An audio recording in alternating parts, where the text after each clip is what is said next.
या बाबरी शेठ मुंडे नावाची चर्चा होती।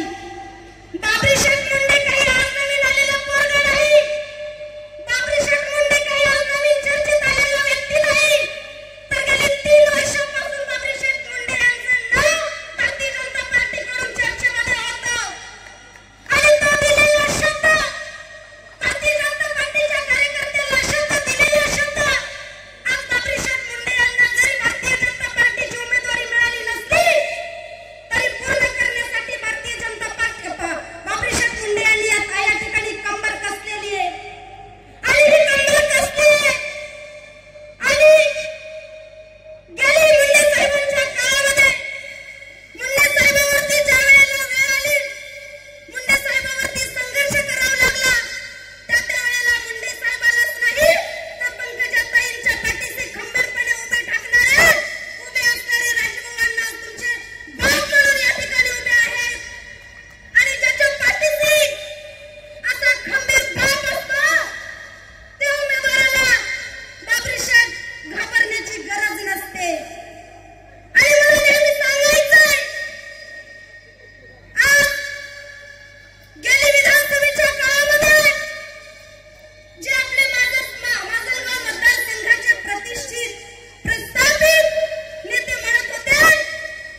संधी दिली त्याबद्दल धन्यवाद.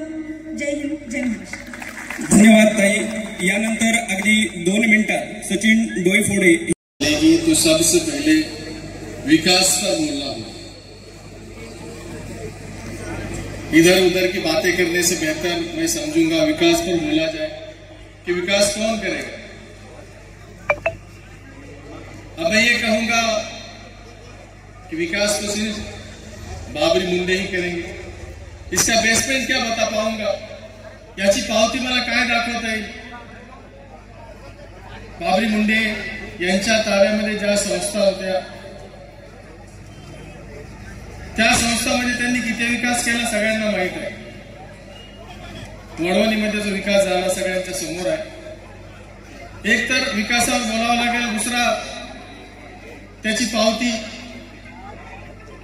आणि तिसरा मुद्दा जो उमेदवार आमच्या समोर आहे त्यामध्ये काम करण्याची किती धमक आहे ते पाहावं. तो हमने तो आपके सामने एक तड़ियल जवान पेश किया है और मैं ये सोचता हूं ये पूरे मतदार संघ का विकास चाहते हो तो इस जवान को हमको विधानसभा में भेजना होगा. किसी काम को करने के लिए किसी को काम सौंपा जाए तो वो काम पूरा होगा, मुकम्मल होगा, इसकी गारंटी उसके धमक पर देखी जाती है. उसके अंदर कितनी पावर है, कितनी एफिशिएंसी है. हमने आपके सामने एक धमाकेदार तड़ियल जवान पेश किया है.